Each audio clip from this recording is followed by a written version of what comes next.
Hello everyone, it's Lisa Patterson with Daniel Ravenel, Sotheby's International Realty in beautiful Charleston, South Carolina.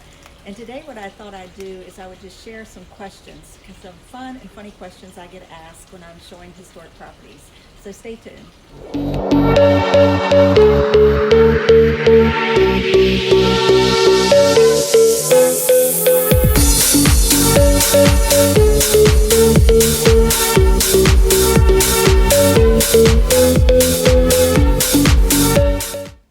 Hello everyone and welcome to Lisa's List. I thought it'd be fun today to talk a little bit about when I'm showing properties around Charleston. These properties date from the 1700s to early 1800s.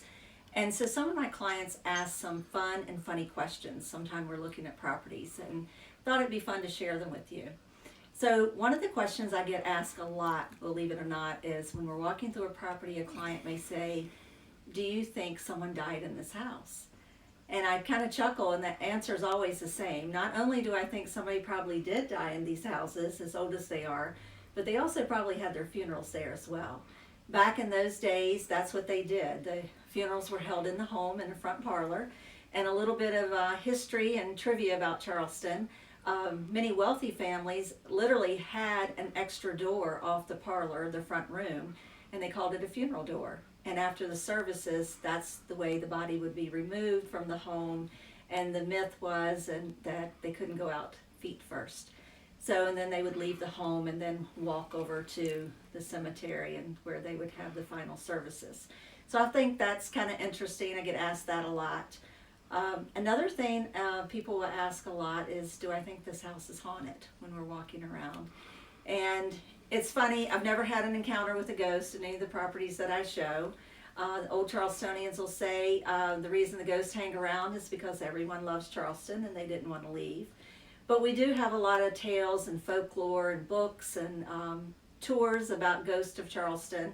And there's supposedly a few famous ghosts that hang around a few properties in Charleston, and you'll hear about them when you're here.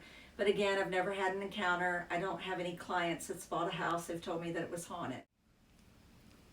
Another interesting thing that people will say to me when we walk up to a house, especially these Charleston singles with the piazzas, they'll say, well, that porch is falling in and the house is leaning.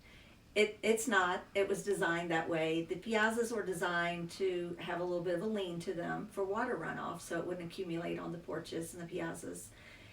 I let everyone know these houses have been around for hundreds of years. They've survived all sorts of things. They've survived hurricanes, the Great Fires of Charleston, the earthquake of 1886, and wars. Some of them, a couple of wars.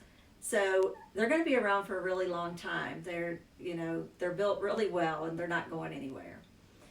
A lot of people, including my clients, know that I have restored over 36 historic properties.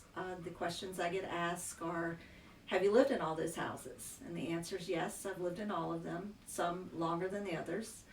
And then the other question is, what kind of interesting things have you found during a renovation? So I've found all kinds of things. Most of the time in a renovation, when you start digging in your garden or around, you will find shards of pottery, child's toys. I found lots of little porcelain doll heads. I've found dishes and bowls that are actually intact, believe it or not, buried pretty deep in the earth. And then once in a property in Virginia that used to have an old general store and post office off the side that was built in the very early 1800s, I found a stash of in the wall of a whole bundle of newspapers from the 1800s. You find little pieces of clothing and things of that nature, different kinds of materials. I found marbles, old clay marbles. Once opened up a wall and found a whole fireplace and mantle and totally intact and in very good shape. But the most interesting thing I think I've ever found is actually in this house, in the kitchen house. Right up, these steps would not have been here in those days, but right we found what was the original front door back over here, and it's just really a wrought iron gate with shackles and chains on it. It was found in the wall. So when we finished the renovation, we actually closed it up and left it there. We didn't remove it just for history's sake, so we left it there. But that's just some interesting things. It's always fun showing these properties around Charleston and answering everyone's questions and hearing what they're going to ask. So until the next time on Lisa's List, I hope to see you soon.